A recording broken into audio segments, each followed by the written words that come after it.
Me and Jake running down the street with a handful of comic books, kicking ass and banging chicks and drinking booze No, not and me. smoking weed. I'm married. Yeah, well, I'm married. Jake. Can't do that. Yeah. Off panel, off topic with Jake and Tyler. Well, yeah.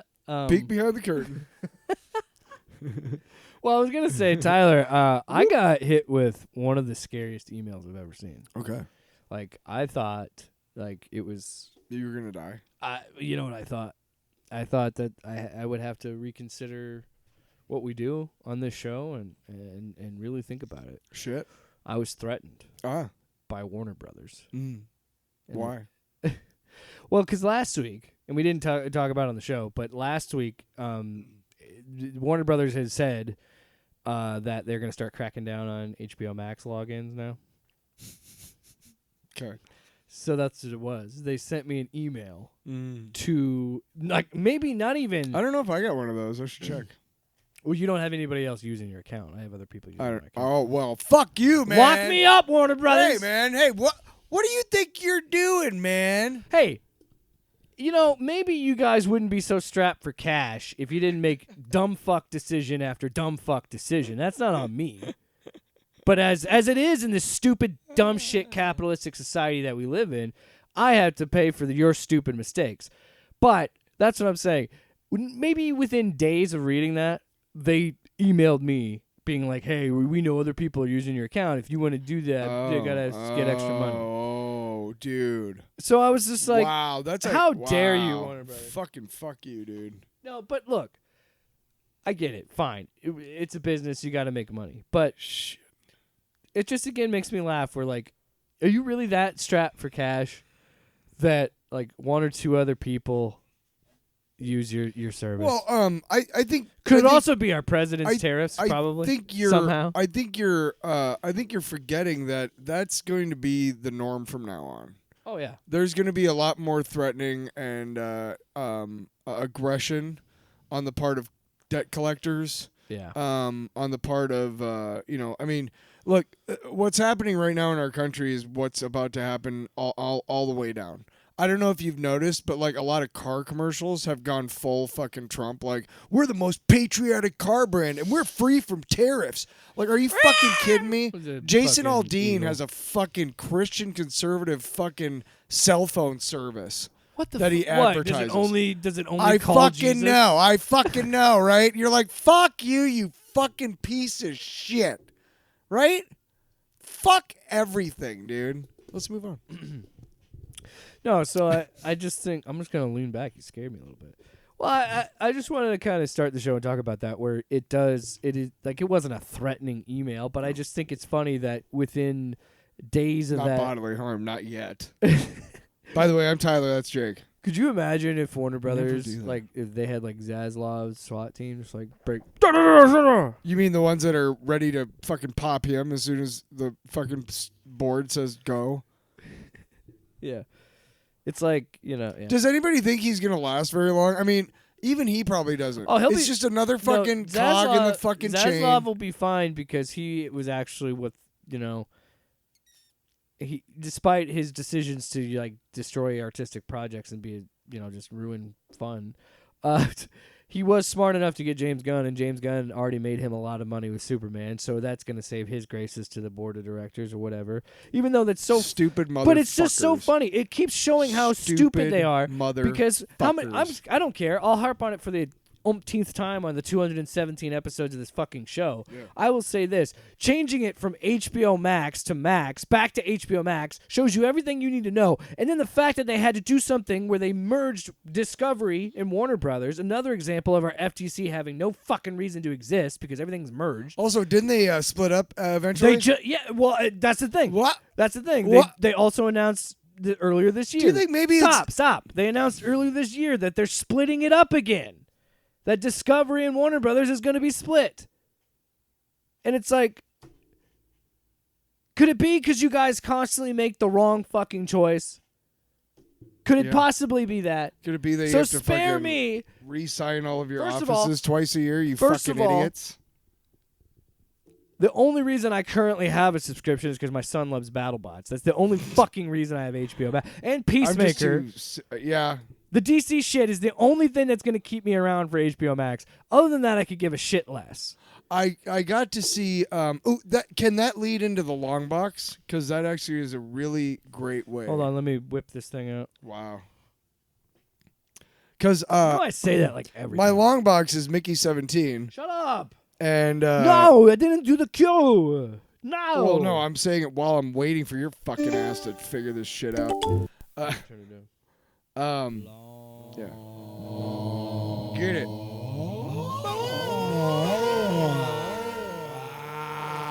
It's the Longbox. I have to state once again clearly how shitty and unuser-friendly your fucking stupid app is, HBO Max.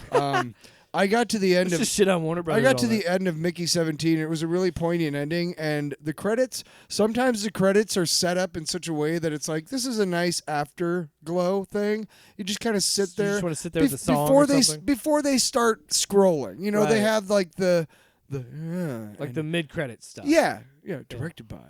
Starring. Yeah, the title card. I wanted to watch that. Everybody loves the title But card. almost immediately, HBO Max took me out of that into you should watch Parasite because that's another movie. Oh yeah, I have always hated that fucking mini screen. I don't know. Get it out of here. I don't even. Hey, by the way, shut up. Fuck. Stepping all over my I'm gonna shit. step on your nuts. I don't know when we broke the seal of swearing in this episode, but like 2 minutes. I could not figure out how to get back to the fucking credits.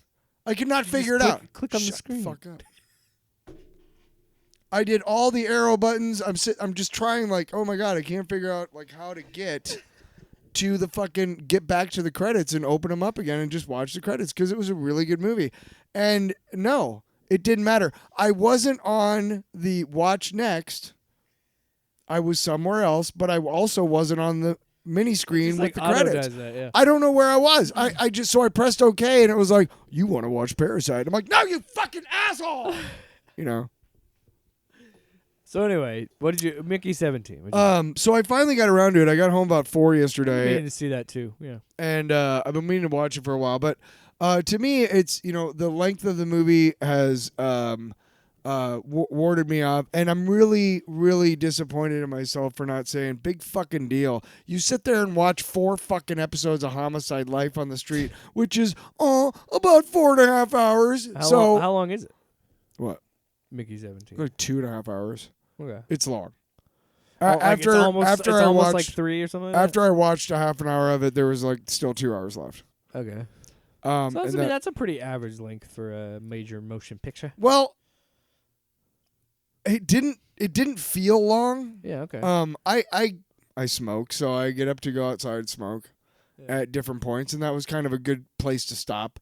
So first thing I want to say is like I really knew not much about this movie other than it was Bong Soon.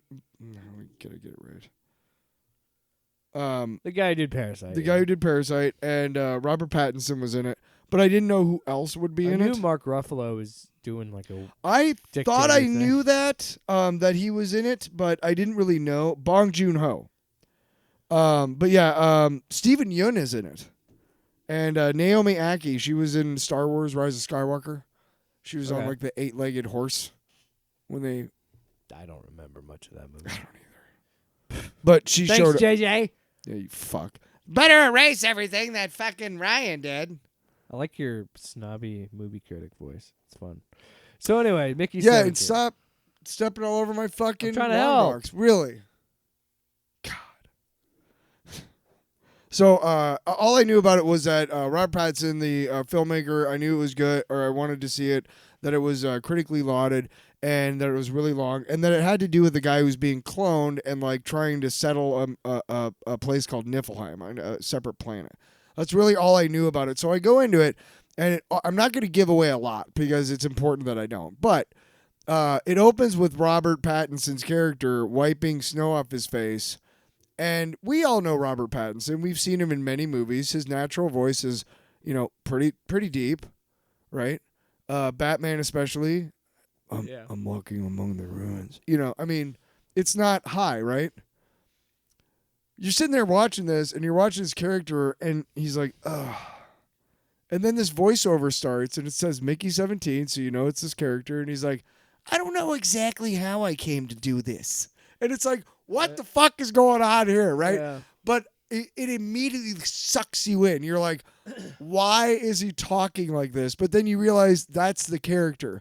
And try as hard as it does, the movie almost alternately tries to show that Mickey 17 is a schmuck, but also that he's the hero. Like, you know what I mean? And it's really important to understand, like, I'm not going to give away too much of the story, but there's been talk about how the satire of Mark Ruffalo's character is, oh, it's supposed to be Trump. Honestly, it's every dumb fuck dictator that ever existed. So yeah, it's Trump. Yeah, I mean, it's poignant now because, but I don't believe Melania has nearly as much sway over him as Toni Morissette. I can't remember her name. She's been in a ton of shit. But she's his wife. It's just a really good movie. There's slapstick humor. There's a part where like when every time he's printed out, like the old style printers would kind of print and then they'd suck back in and print again. Yeah.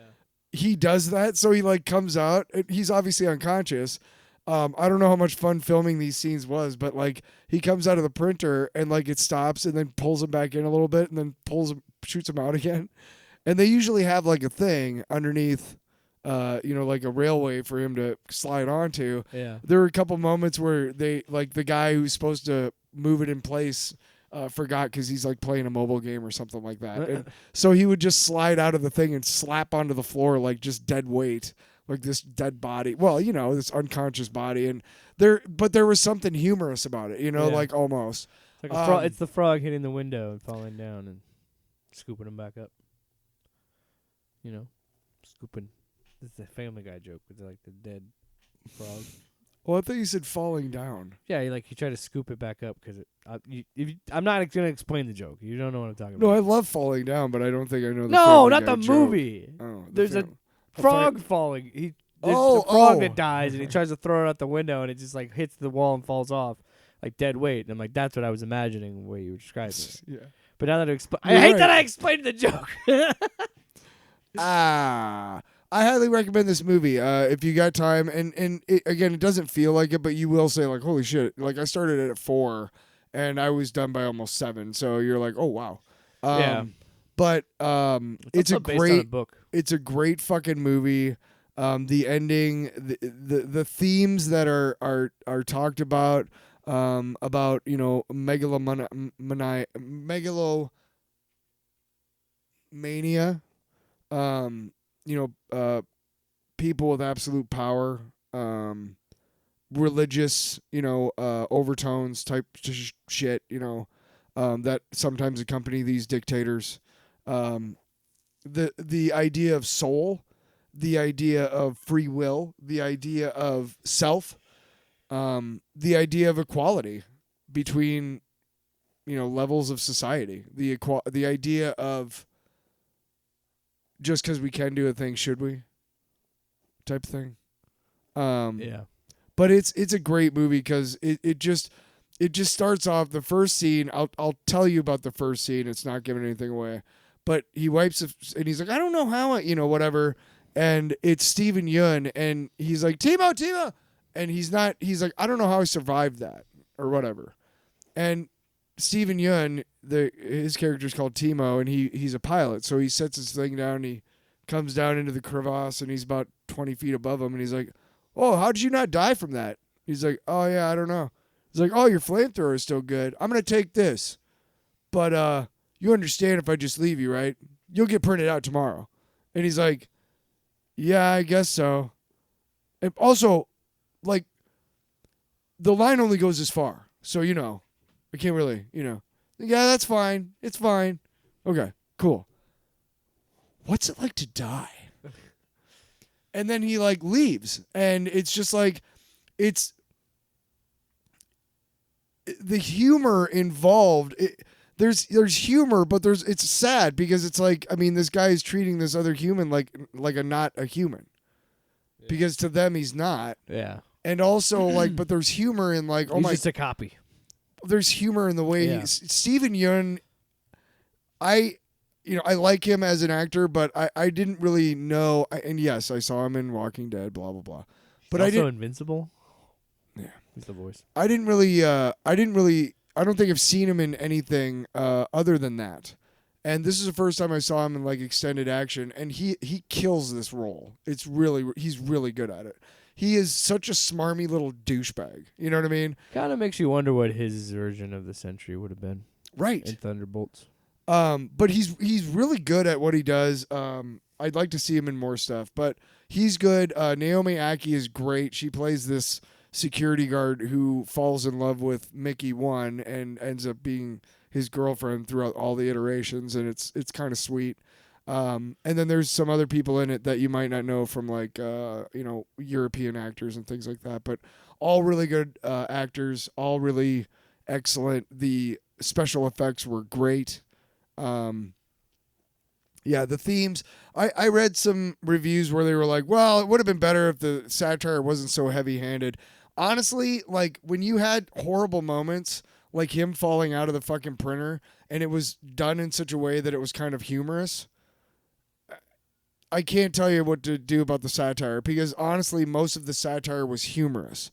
As terrifying and awful and close to home as it was still mostly humorous. Mm-hmm. Like, oh wow, that's fucking funny. I always appreciate a movie that does something like that, where like it takes something and has a little bit of a dark sense of humor about it. Like that's the things about what I love about like slasher movies, where like the gore is so over the top, it's almost hilarious. Excuse me. Like this, where like the concept is so. It will always be a storytelling thing where like it's the uncanny valley. Like your brain does not accept the fact of a clone, but then to like have a humorous thing of it, like the printer and then all that stuff. So yeah, I'd probably check it out. But it's definitely, if you get the time, it's worth it. It's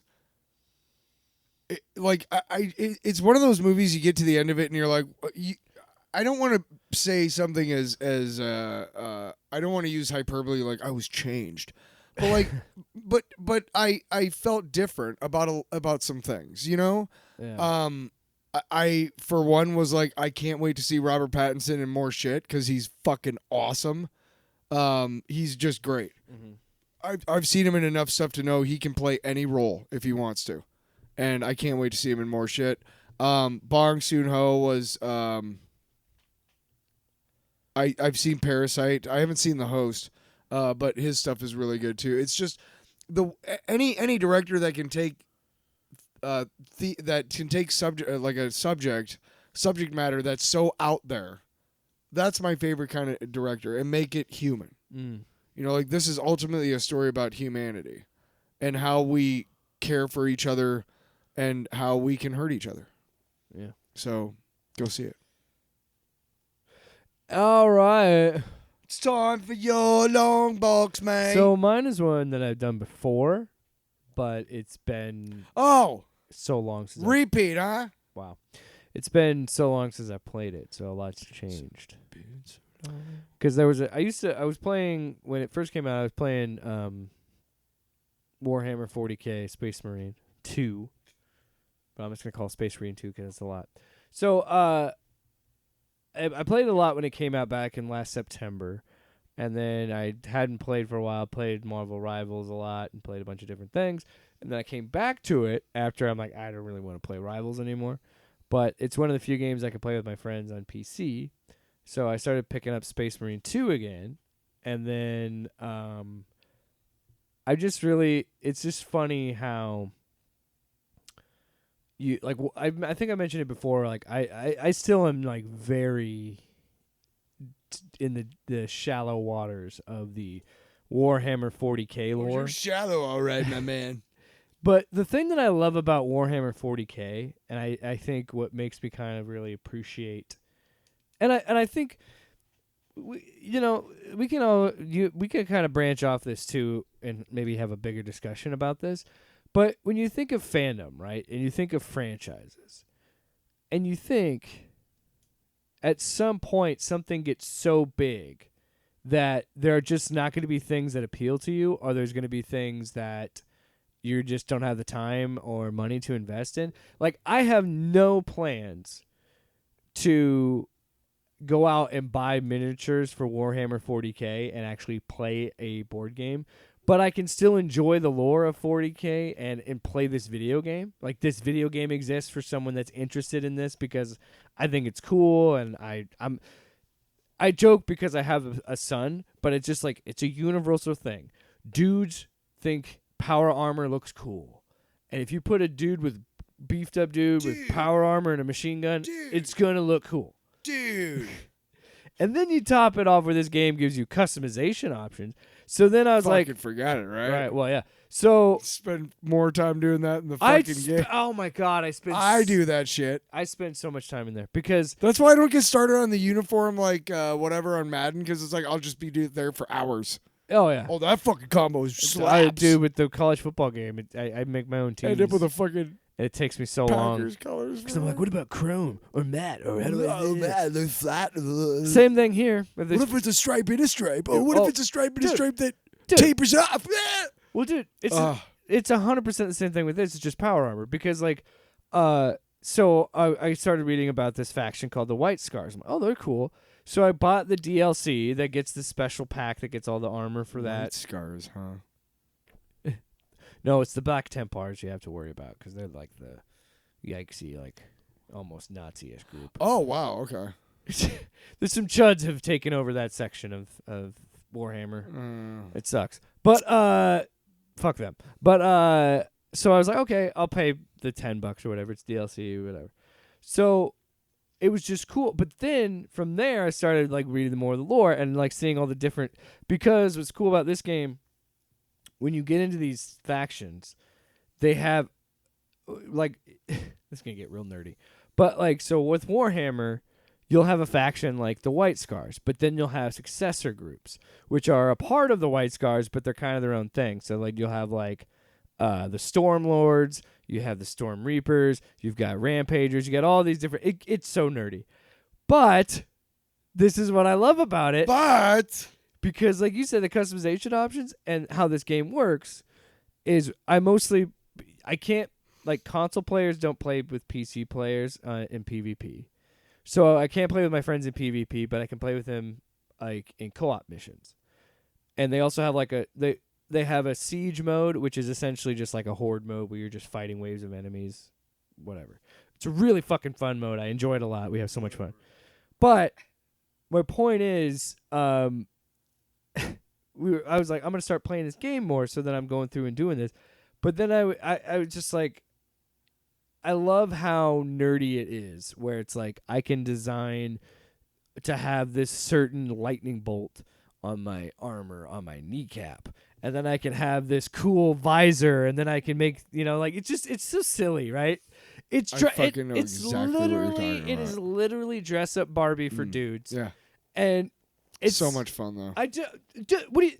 I'm serious. I'll play like 2 or 3 matches in PvP, or we'll do a couple like. And then spend 4 hours fucking tweaking the fucking. It just looks just right. Each time I play with my friends, it's just like, hey, dude, check out my armor, and it's like, oh, look, I got a different color scheme. Why do you think I've never played like Fortnite and shit, dude? I would get lost. You'd spend so much. I money. would get lost. You could play as Hank Hill, and you'd be fucking. Why would I play Hank Hill? No, dude. No, but why? Did you know you could play as Beavis and Butthead in that fucking Call of Duty game? I hate it so much.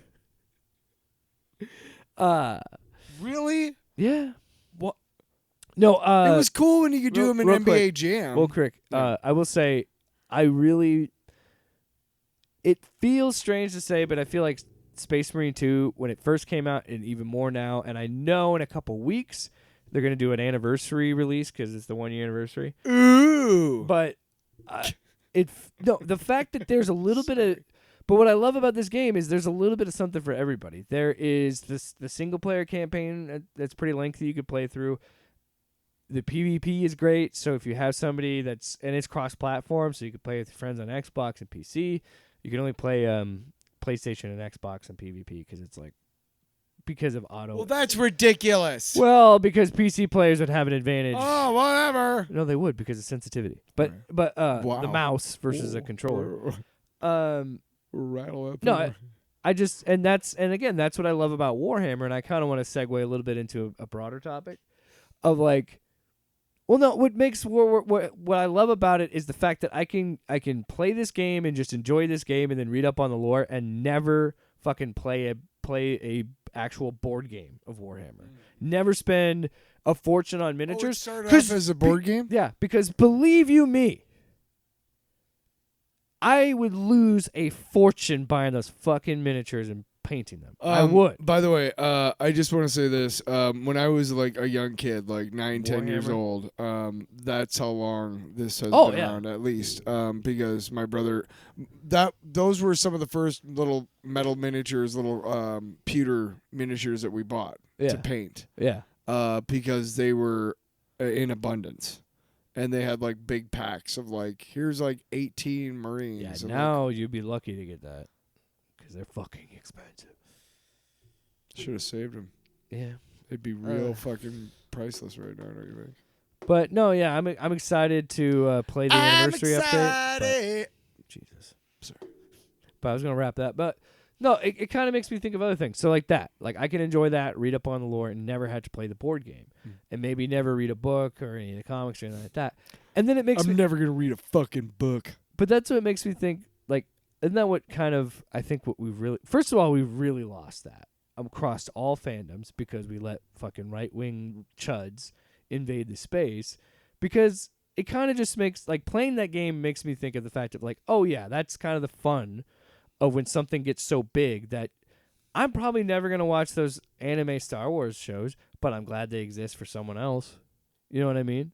It's kind of like what I think of in every generation there's a new Teenage Mutant Ninja Turtles and someone gets mad and I'm like, it's not your fucking... Go watch the 90s movie. That's not... Yeah, it's fine. They're still around. You can still go watch them. Nobody's taking away your childhood. Nobody's erasing, you know... God, just because people are erasing Confederate generals, well, they're bringing them back now. It's our heritage. My fucking heritage. No, we don't really have to kind of crack into that. But I'm just saying, so it just kind of makes me think of it. No.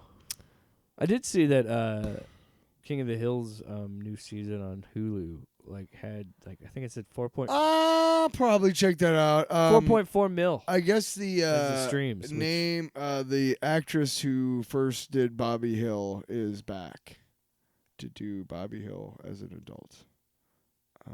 Cool. It's sad that the guy who plays John Redcorn was shot, unfortunately. Did you hear about that? No. Sad. Dale also passed away, too. Who's Dale? I can't remember. Oh, we gotta look it up. He died. Yeah, his was a surprise death as well. Both of them. Because I want to say I know who it is. Anyway. Yeah, Matt. Yeah, go ahead. No, I mean, I haven't been doing, other than playing Space Marine 2, I haven't really been looking too much in the news. I did see that Superman is coming to digital on Friday, August 15th. Which I think is very strategic on their part because Peacemaker comes out August 21st. So I'm sure because their whole thing is like, how can we package this? Because the whole thing was like, well, Superman lays the groundwork and then takes Toby Huss? Huss, yeah. He died? Yeah. No, that's the new, I think that's the new person. Okay. Right? I don't know. But yeah, Johnny Hardwick. I don't know. I can't remember which one. But one of the guy did pass away. Johnny Hardwick, yeah. He did die in 2023, so now it is Toby Huss. But that's fine. Toby Huss is from Iowa.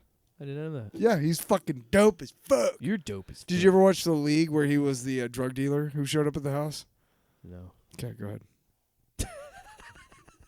You were in the middle of something. I don't want to hijack the fucking show. Fine. I will. No, all I was just saying is very strategic because like James Gunn even was like posting about the Peacemaker podcast that he's doing and the fact that go watch Superman digitally because it's laying the groundwork for the DCU. We've been told that the opening sequence for this new season is new and may not even be the same type of music. Well, because they make it very clear in this trailer. Well, it was it's like, hey, DCEU stuff is going to be in a parallel universe to this DCU canon or whatever. But we'll see how that works out. We'll see how that works out. You are nothing but garbage, yeah. I Nothing didn't. but garbage. That was a man. total accident. Fuck you too, bro. That was a good one. Yeah, I beat you on that one, man. I think I also saw Fantastic Four crossed 480 million at the global box office. Cool. So good for them. All those fucking Good reviews. go woke, go broke crowd. It's Go in shambles. views. Good reviews. I haven't really read. Yeah, really good. Okay, good. Really good. I want to see Weapons. I heard that's really good. It's a horror movie. So Yeah, you know what? Can I just say, I kept hearing about it, and I heard what the premise was supposed to be, and then I cheated, and the day it came out, I went and looked up the plot and read the whole thing, and it is the most convoluted and not at all has to do with anything that you think at all. And it's actually a pretty standard fucking horror movie. But because the trailer's like, look at all these kids running around. You know what I say to that? Fuck you, asshole. Have fun. Have fun with that. Don't do that. That's what you say. Listen, you want to waste your life. That's cool. No, it's received, from what I've seen, it's received generally positive reviews.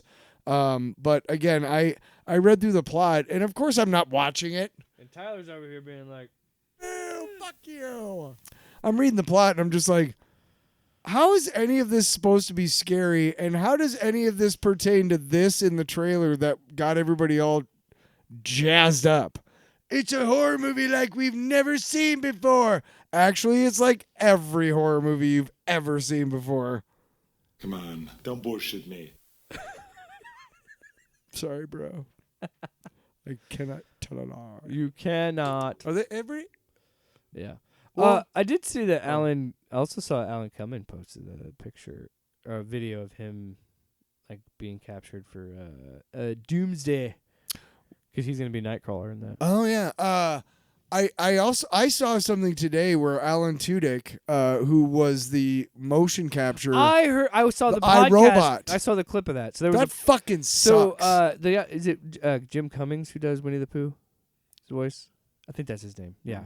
He has a podcast and he had Alan Tudyk on. Yeah, it that might be right. a while ago, but like there's a clip that's going around like TikTok and shit where Alan Tudyk does say that he goes, people don't know this, but I played Sonny. They took him and off the I fucking wrote, credits. Hold on.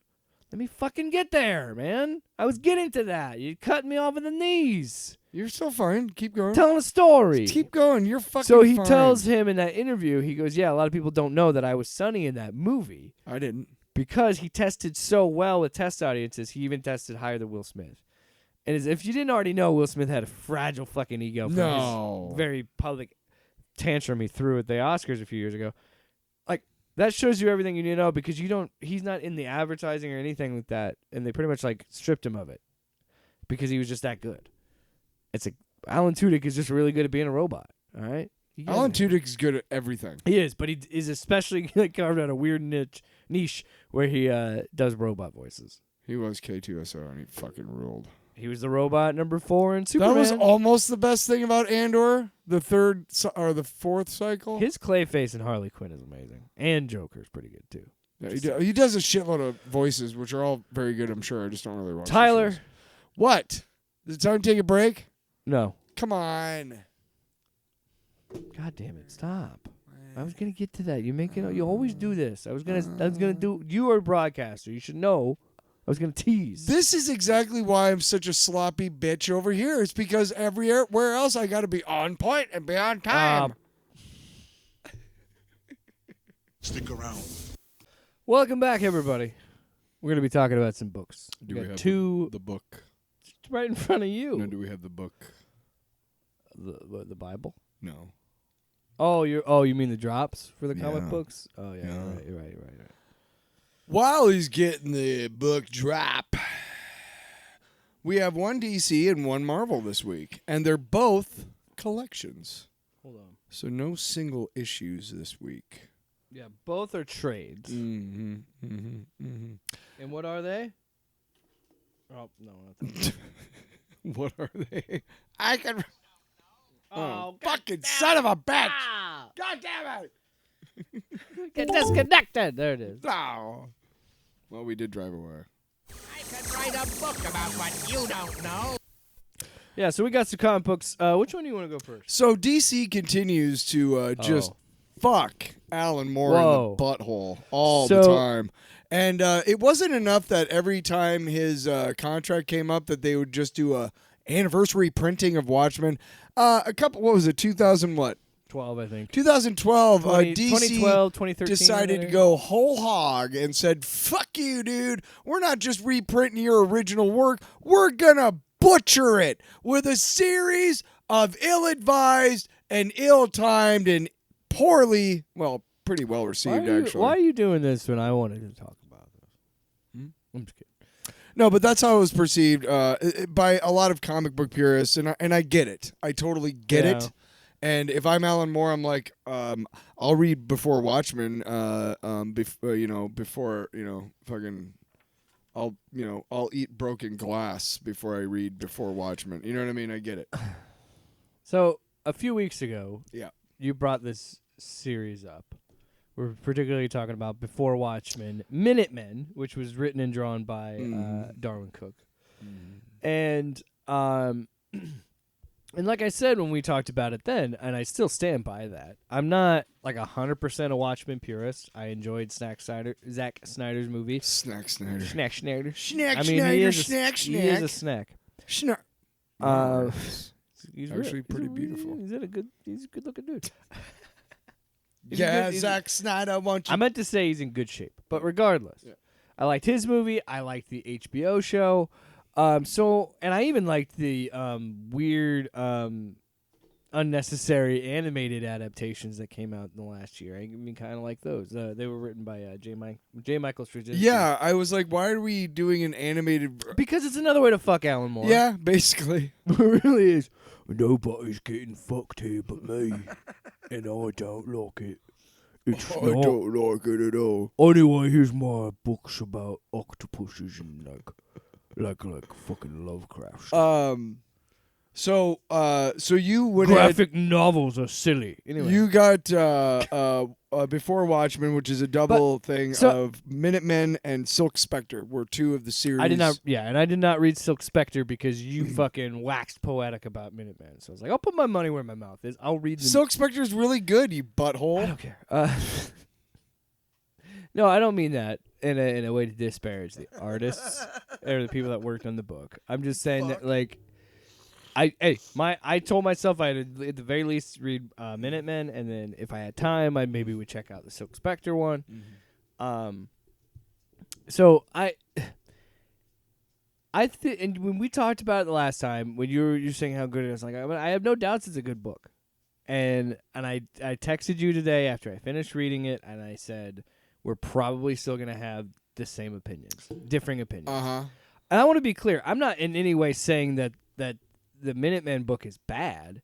I'm just saying it suffers the same thing like the Obi-Wan series suffers every time that you have something established like Watchmen and you go back and you do this stuff. It just doesn't. It sucks because Darwyn Cooke deserves more than that because he was a very good artist, very good writer and artist. And I don't want to say that the book isn't bad or is bad. I knew everything that was going to happen. And it's hard for me to like get behind a book when I know it's the same frustrations I've had with Star Wars. It's like I don't need this book to fill the cracks. Everything I needed You to just know. fucking hate shit. No, everything I needed to know about Watchmen was in his fucking book. Was in Alan Moore's book. Fair. And I can't look past the fact that this is a obvious cash grab by DC. That's what frustrates me the most about this because I wish this was an original book because it is good. I just think the biggest flaw is that it's tied to Watchmen for me. Not only that, but it's not just a fuck you to Alan Moore. It's fuck you and we're going to make more money off of your shit.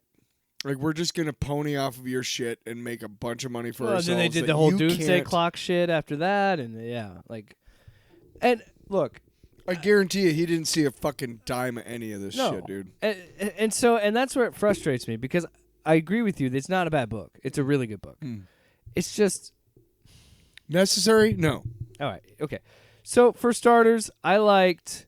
No, we should talk about it. We got time. Oh, I figured that's all No, we really needed I'm to not say like. about it. No, I wanted to talk about it because okay. there's obviously things I that. haven't read it in a long time, so have a good time. I mean, Well, I'm not going to break down every issue, but I kind of wanted to just touch on some things I wanted to talk, like things that stuck out to me. Sure. Like, first of all, I love the approach of the book, like you and I were talking about last time.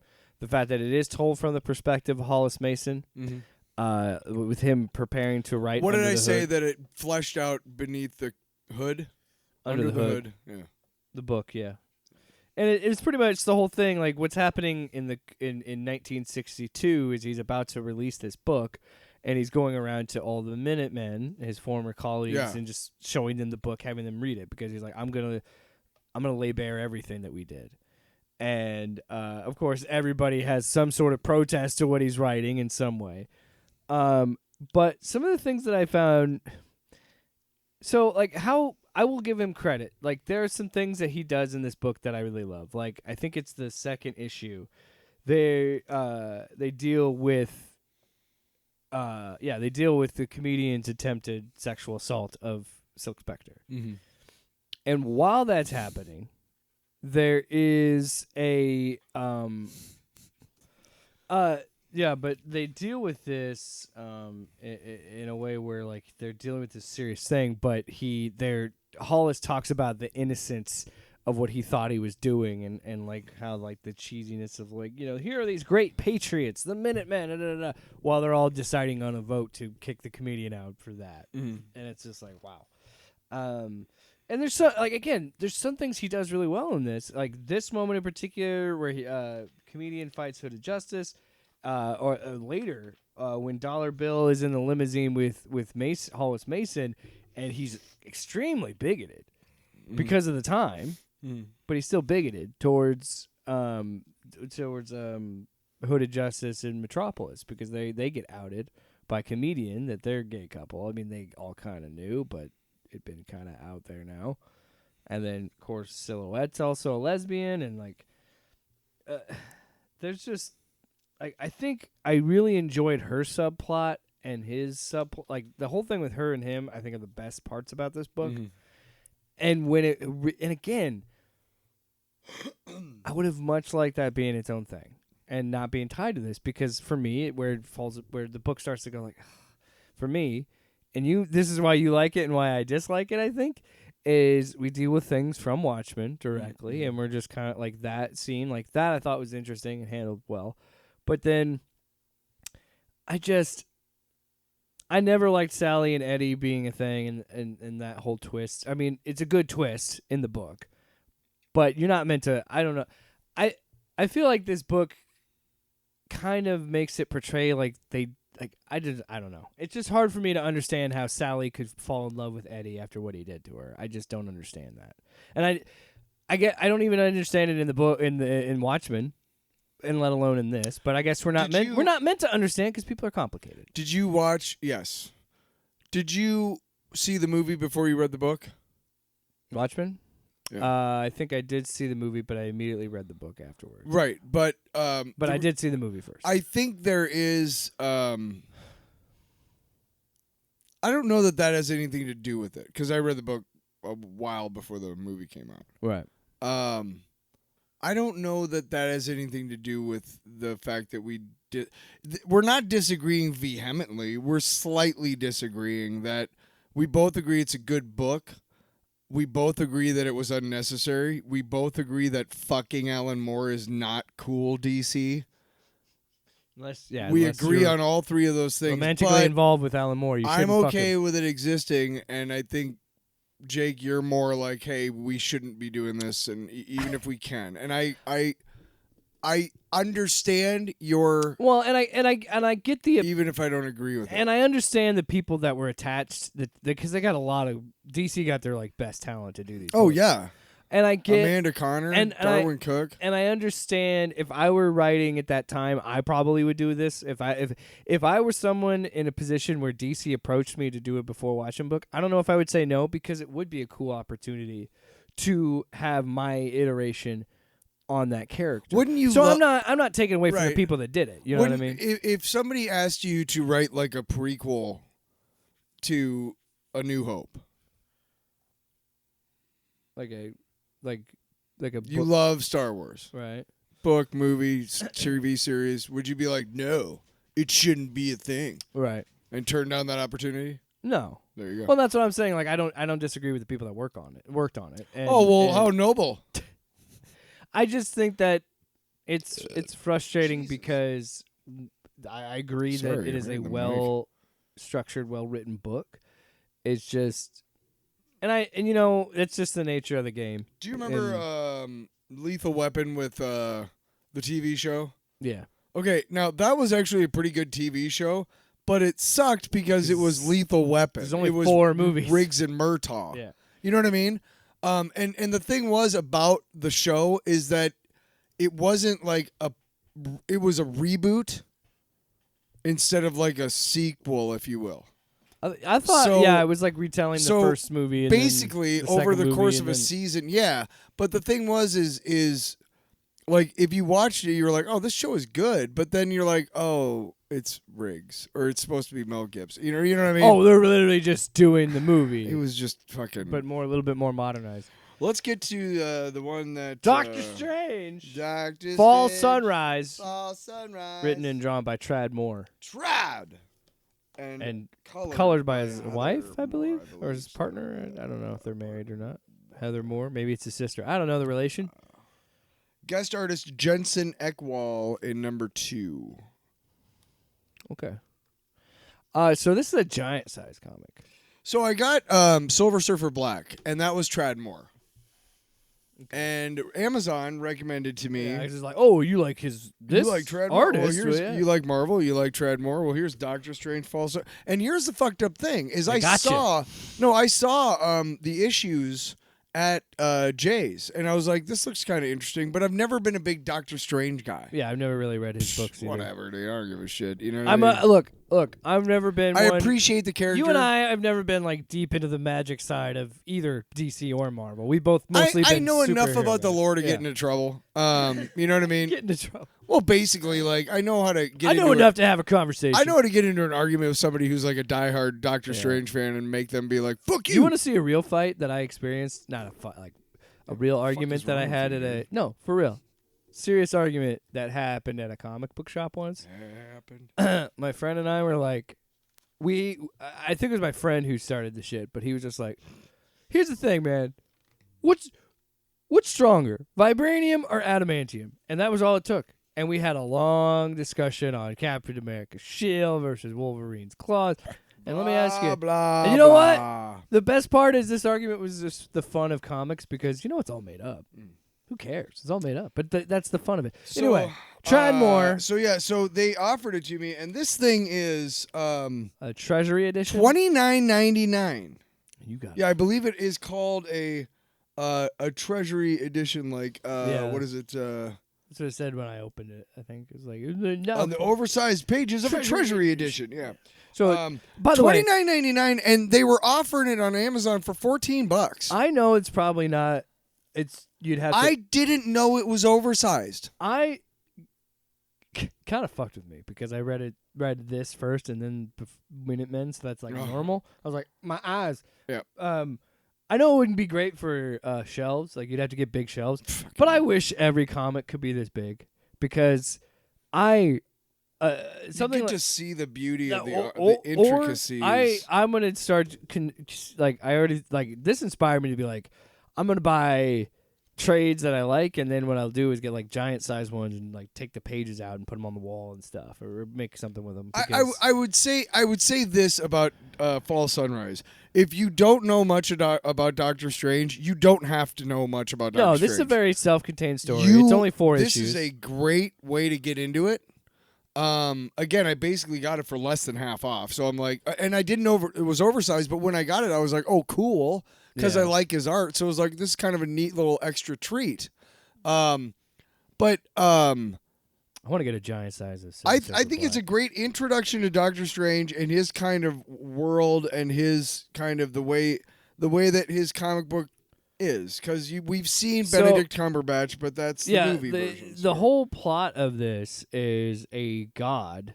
Well, that yeah, he finds himself kind of in a spot, and weird- he's like, "Where am I at?" liminal space between like our reality and another Yeah. reality. He's not really like sure where he And he is. starts figuring out that he starts figuring out like that he's on a mission, and then He's in two planes. He's in our world, our physical world, but then he's in this like other astral plane where it's like it's more abstract and it's ideas. so the first issue is basically he doesn't know where he is, and he knows he's on a mission, and he encounters these armored guys who are pulling a caravan of prisoners.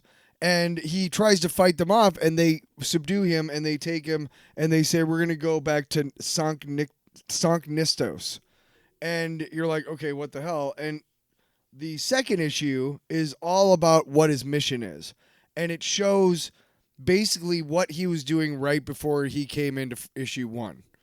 Right? Yeah, and the whole issue keeps going back and forth. Right. But the whole first issue, you're just like, what's going on here? The second issue starts off and says, oh, this is So he's why delivering he's a there. baby. He's delivering a baby for this god. So he starts to remember by the second issue And- where he's at. And she's the one who explains to him that Yeah. the reason why everything's so weird and different and abstract is because he's in two planes. He's like we were saying. So that's what lays the groundwork for that in the story. And Yalda and Still Mona are two of his compatriots on this quest, and Still Mona fucking rocks. And there's a one part where they're explaining the story, and they also mention that she speaks in a sing-songy rhythm. Yeah. And so, like, she doesn't necessarily rhyme all the time, but there's definitely a rhythm to some of her speech. And then they have, like, there's a really cool, if you go to the next, yeah, there you go. There's really cool, like, scripture art that has these inside the panels. It's, like, old English style. And, like, again, if you've listened to the show, you know how much I love to gush about books that really take full advantage of this medium. And my God, man, Yes. this book only works as a comic book. Yes. And it's fucking awesome. And I love when it's just things. There's parts of this book where he literally has script for the comic book that's on the side and the margin while it's happening on page, and then you see it go in reverse on the next page. Like, it's constantly going in reverse. And like, oh man, the way that he plays with perspective, like these splash pages are just fucking glorious. The giant word bong across this. Oh my gosh.